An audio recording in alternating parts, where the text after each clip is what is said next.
I've owned Crocs shoes for about 2 years now, and in that time, I never thought that a company could be very significant just from selling a single type of low-cost shoe. But with 2023 sales nearing $4 billion, Crocs are proving me wrong. So in today's video, we'll be taking a look at Crocs business, investigating their recent acquisition, and valuing the business so that we can decide whether this is a company that we want to invest in or not. Most of us know about Crocs' main business, but let's take a look real quickly at some of their lesser known products.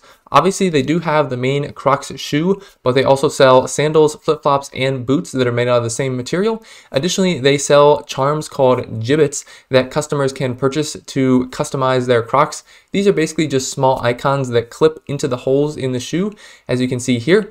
Crocs also own a completely different brand and style of shoe called Hey Dude, and they acquired Hey Dude in February of 2022.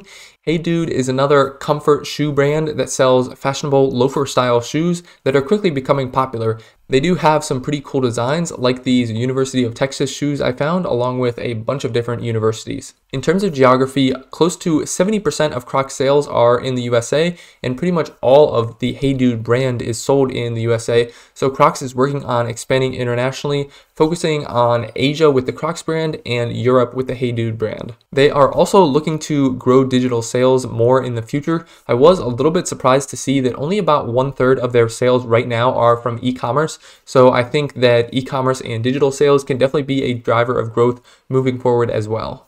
Looking now at operating results, Crocs most recently reported their third quarter 2023 results at the beginning of November.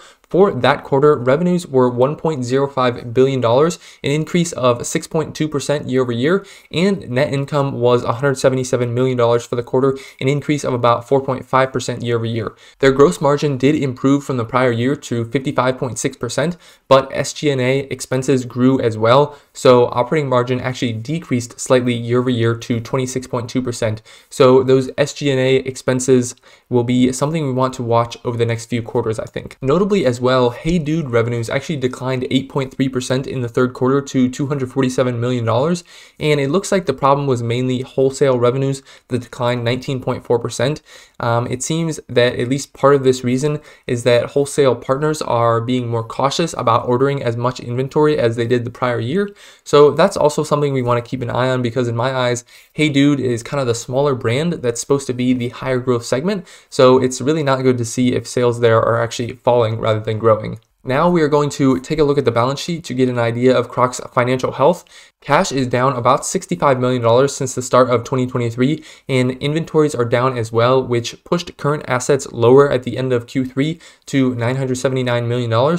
Looking down to long-term assets, their intangible assets and goodwill together are about half of the total assets of $4.6 billion, which isn't my favorite thing to see because those are pretty much all intangible, and so there's nothing really there. It's just kind of an intangible asset that theoretically is worth that much.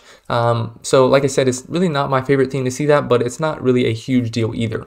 Current liabilities right now are sitting at around $650 million, which is up just a tiny bit since the beginning of 2023, but it's still well below their current assets, giving them a current ratio of about 1.5, which we do like to see. Their short-term debt is super low at only $28 million, which is a good sign, but long-term debt, on the other hand, is at $1.9 billion, which looks on the high side to me at first glance. Generally, I like to see long-term debt no more than 2 times net income, and in 2022, net income was $540 million, and the company is expecting just over $700 million of net income in 2023.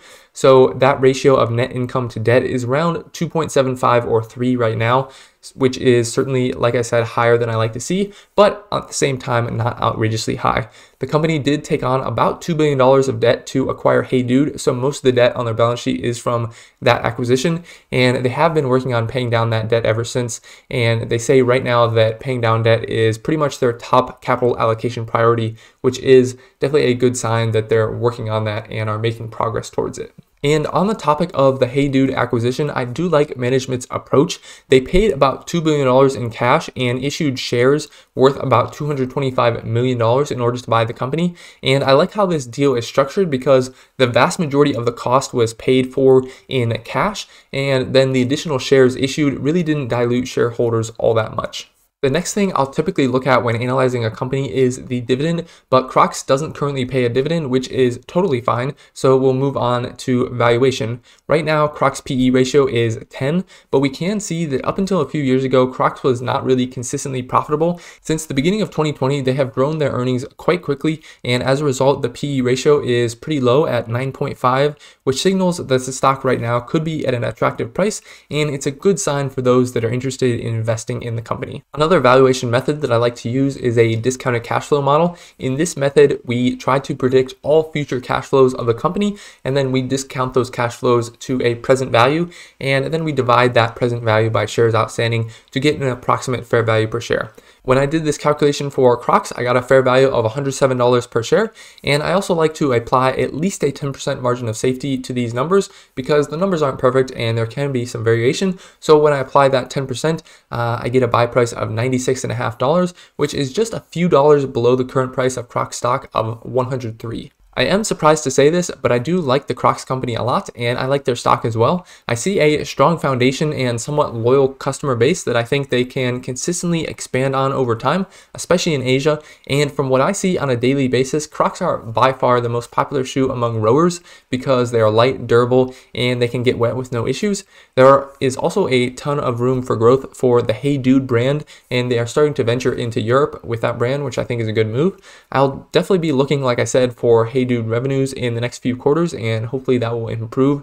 I think the success or lack thereof of Hey Dude could have a big impact on Crocs' success over the next 10 years or so. They are positioned reasonably well financially, like I said, and are working to pay down debt from the Hey Dude acquisition.